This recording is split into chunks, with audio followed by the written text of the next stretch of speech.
Victor, thank you for that. You're welcome. That was very inspirational and encouraging, I think, for all of us. I've got a couple things I want to ask you about based on what you said. You started off talking about, and this was not a part of your formal comments, but in your introductory comments about the 40th anniversary of your college class and how the influence and power that class has built up over the years. And I was thinking about this golden circle idea in relation to your class that you graduated with from years ago, and I just invite you to reflect back on the 40 years that you've had since you finished college, and these ideas of starting with why instead of what, and how has that quest for why shaped your journey from when you graduated from college all the way through to being the general manager of ASUS Computers here. Have you seen that play out in your own life, how you have been on a journey towards the why questions rather than just the what questions? Great question. I do. But I didn't know that until I watched the video. And for a long time, I would say maybe for 20-some, 30 years, there are moments I feel there's a disconnect between who I am and who the company I work for. And it was more severe toward the beginning, getting better at the end. So my thinking is, if I ever find another job, probably not likely, I would really research this company and know what it stands for, and try to match that with my own value. And I think that will bring the best career. You will work the happiest in that situation. That's a great response. Many of our students and alumni, we pursue a graduate degree in management and leadership, and we often fall into the trap that is so prevalent in our society where we look at one variable, and that is income potential. And we choose careers, we choose majors, we choose colleges based on how can I maximize income potential. And so what I hear you saying is that maybe that's not the most effective single variable to look at to plot one's journey through life? Definitely not, because I can tell, like my current job is a lot better fit than all my previous. And I'll get up and going to work early. So I have this drive in myself, and I start to think in every area and try to really explore the possibility, become a lot more proactive. And that's because the motivation's there, a lot better than before. So I think even though maybe the company isn't as big, as great, competition is not as good, just from the standpoint of developing yourself is worthwhile, right? It's really worthwhile. Yeah, finding that joy. Life is simply too short to spend so much of our working life at a place we don't enjoy. Right. Do something that's worthwhile, so you can go back, reflect, and say, I did that. I'm glad I did that. All right, I've got one more question, then I'll open it up. Christine, do we have another microphone that we could use to hear questions? Okay, so after this question, I'll open it up, and we'll take a couple from the audience. Christine will help us do that. So another thing I'd like to ask you about, Victor, you commented about ASUS's commitment to character and how important character is in your hiring process. That reminds me of Pepperdine. Pepperdine, as you know, is committed to value-centered education with the values of character, compassion, stewardship, and integrity. It sounds like there's a lot of similarities. And yet, when you open the Wall Street Journal or New York Times or LA Times or whatever news source you look at, it seems that every day there's a new story about corporate fraud or creative accounting or corruption in some corner of the world. So I just wonder, do you think, are you optimistic that we as business leaders will be able to change these trends and in the next 20 years see a return to character and to virtue, or do you think that this is just endemic to the nature of a profit-oriented society that will continue to see this high level of fraud that we've seen in the last 10 years? Right. Well, I think as a human being, as a race, that change is going to be slow. However, I see a rapid change in China because people are not dumb. You're cheating once, you cannot cheat them twice. I think like King or whoever said, there's a laws of nature. And laws of nature is look for a society that's fair, and everybody has the opportunity to work to their best. And I think that is the next phase, especially when the chairman of the country is really driving down corruption and so on. I think this is a great trend. And I really think our audience are the hope of the country. Now, we need you. We need you to preach what you believe and really lead your company, lead your crowd, and build a strong, ethical, great company, great country, I should say. Very good. All right, well, we've got time for one or maybe two questions. So does anyone have anything they want to ask of Mr. Gao?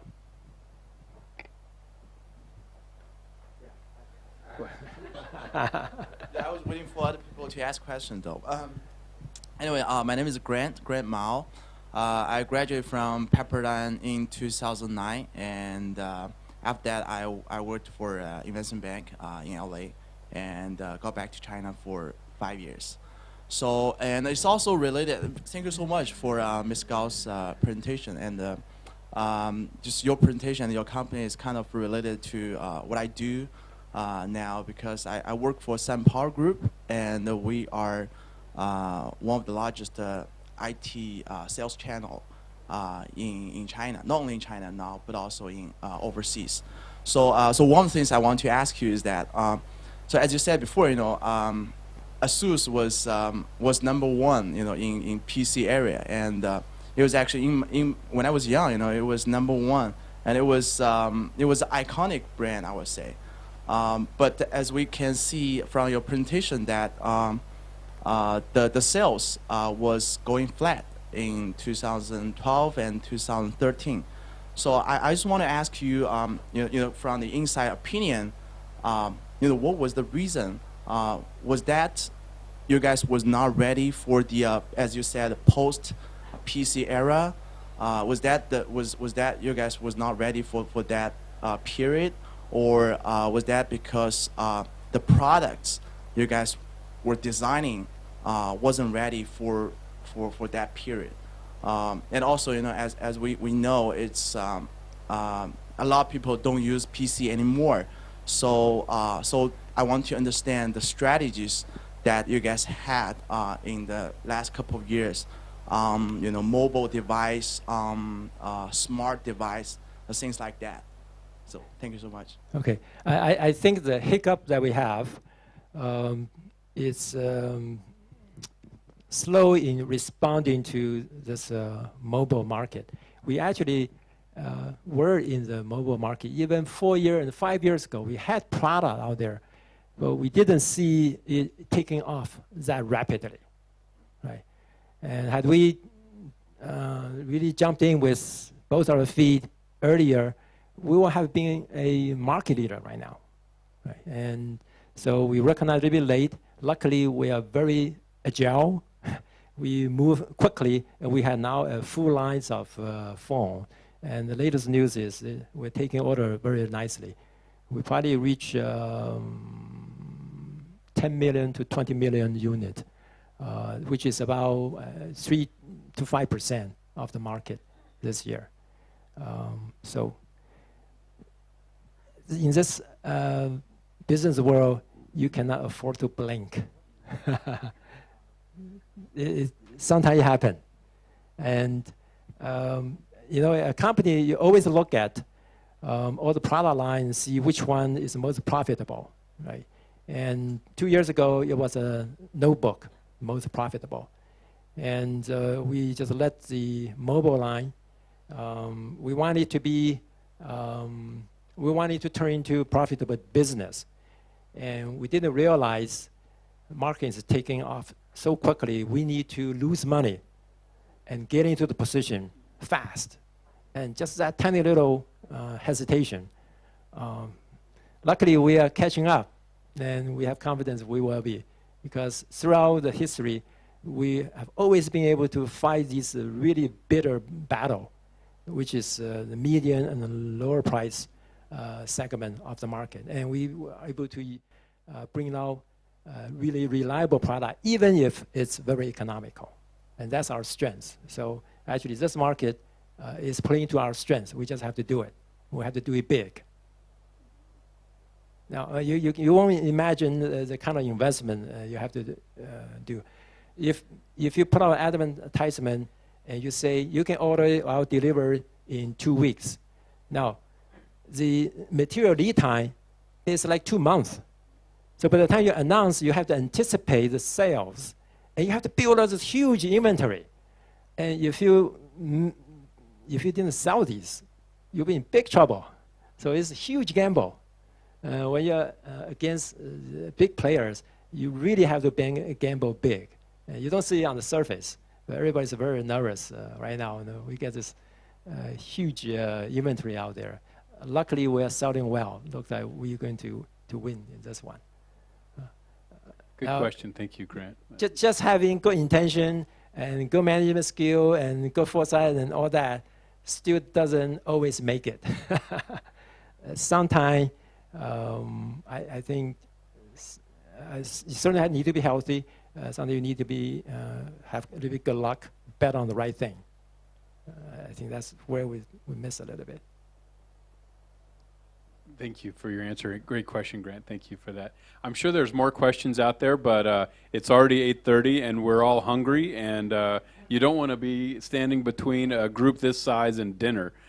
So let's bring this to a conclusion, Victor. I just want to thank you so much for making the time out of your schedule to drive all the way in from operations out there and to join us tonight. It means so much to us that you continue to invest in our students. Victor works with our students when we do programs out here in Shanghai. He's taught our students here before and continues to work with Dr. Chun and others. So please join me one more time in thanking Mr. Gao for his time. My pleasure to be here. Thank you. Thank you. Great. This is a great group.